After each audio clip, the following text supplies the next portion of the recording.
दोस्तों, आज की करंट अफेयर की क्लास में आपका बहुत बहुत स्वागत है।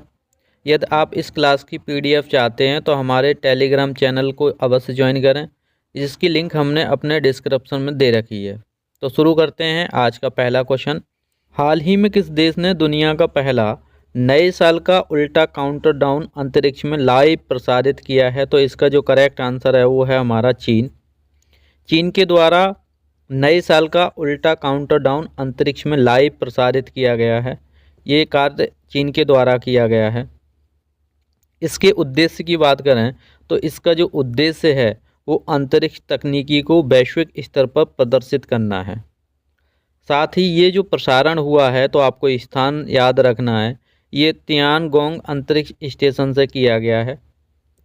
नेक्स्ट हमारा क्वेश्चन है कि भारत सरकार ने हाल ही में किस तकनीकी का उपयोग कर डिजिटल इंडिया एक्ट का मसौदा तैयार किया है? तो डिजिटल इंडिया एक्ट का जो मसौदा तैयार किया गया है वो एआई की हेल्प से, एआई मतलब आर्टिफिशियल इंटेलिजेंस की हेल्प से किया गया। तो करेक्ट आंसर हमारा क्या हो गया? एआई। इसका उद्देश्य देखेंगे, इसका जो उद्देश्य है वो है डिजिटल क्षेत्र में नियमन सुदृढ़ और आधुनिक बनाना है, याद रखना है। यह अधिनियम डिजिटल अधिकारों और डेटा को सुरक्षा बढ़ावा देने में महत्वपूर्ण भूमिका निभाएगा। नेक्स्ट क्वेश्चन देखते हैं कि हाल ही में भारत ने किस देश के साथ प्राकृतिक आपदा प्रबंधन पर समझौता किया है? तो आपदा प्रबंधन पर जो समझौता किया है वो हमने जापान के साथ किया है। कहाँ किया है हमने? जापान के साथ। दोनों देश भूकंप, सुनामी जैसी आपदाओं के प्रबंधन में क्या करेंगे? सहयोग करेंगे। समझौते में क्या होगा? आपदा प्रबंधन तकनीकी का आदान प्रदान किया जाएगा, क्योंकि आप सभी जानते हैं कि जो जापान है, जापान में अधिकतम क्या आते रहते हैं? भूकंप आते रहते हैं। इसका जो उद्देश्य है वो आपदाओं के प्रभाव को कम करना और जनजीवन को सुरक्षित रहना और रखना इसका मुख्य उद्देश्य है। इससे दोनों देशों के बीच क्या होगा? संबंध मजबूत होंगे। नेक्स्ट क्वेश्चन देखते हैं कि हाल ही में किस राज्य ने अपने नागरिकों के लिए डिजिटल राशन कार्ड लॉन्च किया है? तो डिजिटल जो राशन कार्ड लॉन्च किए गए हैं वो पश्चिम बंगाल के द्वारा किए गए हैं। पश्चिम बंगाल ने डिजिटल राशन कार्ड जो लॉन्च किए हैं, इससे बेनिफिट क्या होगा?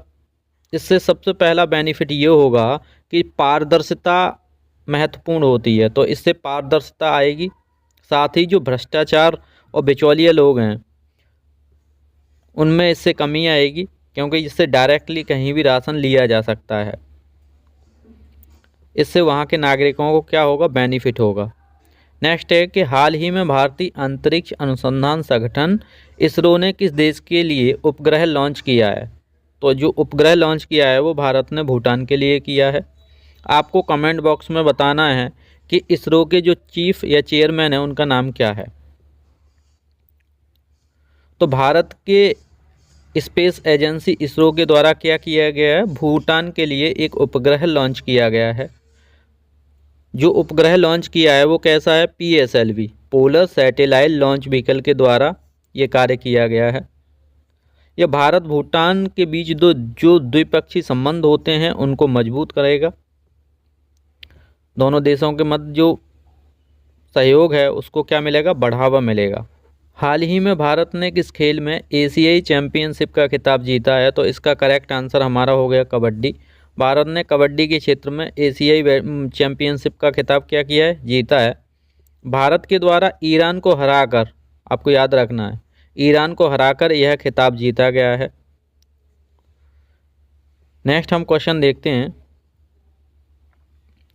कि हाल ही में राष्ट्रीय किसान दिवस पर किस राज्य को कृषि नवाचार पुरस्कार से सम्मानित किया गया है? तो कृषि नवाचार पाने वाला जो प्रदेश है वो हमारा MP मध्य प्रदेश है।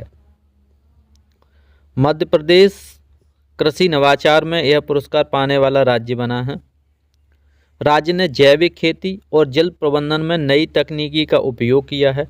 यह जो पुरस्कार दिया जाता है ये ICAR के द्वारा दिया जाता है। आपको याद रखना है किसके द्वारा दिया जाता है? ICAR।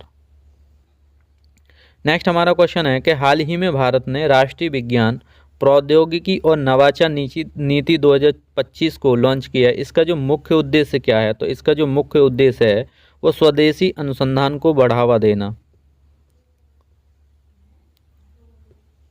इसका उद्देश्य देखते हैं ये कहाँ और किस ओर सहयोग करेगा। तो ये शैक्षणिक जो संस्थान है और अनुसंधान जो केंद्र होते हैं उन पर इसका जोर रहेगा और उन पर क्या रहेगा, इसका मुख्य फोकस रहेगा। यह नीति भारत को विज्ञान और प्रौद्योगिकी में क्या करेगी, आत्मनिर्भर बनाएगी।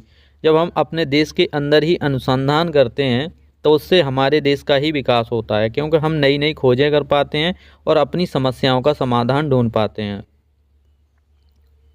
नेक्स्ट है कि हाल ही में भारत ने किस देश के साथ महिला सशक्ति और शिक्षा पर समझौता किया है? तो महिला सशक्तिकरण और शिक्षा पर हमने फ्रांस के साथ किया है समझौता, आपको याद रखना है। नेक्स्ट हमारा क्वेश्चन है कि हाल ही में कौन सा राज्य भारत का सबसे बड़ा सोलर एनर्जी प्रोजेक्ट शुरू करने वाला राज्य बना है? तो आपको याद रखना है राजस्थान। ये कार्य किसके द्वारा किया गया है? ये राजस्थान के द्वारा किया गया है। राजस्थान इसके तहत क्या करेगा, 10 गीगावाट क्षमता की ऊर्जा को उत्पादित करेगा। और ऊर्जा कैसी होगी? वो स्वच्छ ऊर्जा होगी और पर्यावरण संरक्षण को ध्यान में रखते हुए, क्योंकि ग्रीन एनर्जी के द्वारा इसको बनाया जाएगा। यह जो प्रोजेक्ट है वो मरुस्थलीय क्षेत्रों में स्थापित किया जाएगा। नेक्स्ट हमारा क्वेश्चन है कि हाल ही में भारतीय रिजर्व बैंक RBI ने किस भुगतान प्रणाली को राष्ट्रीय स्तर पर लागू किया है?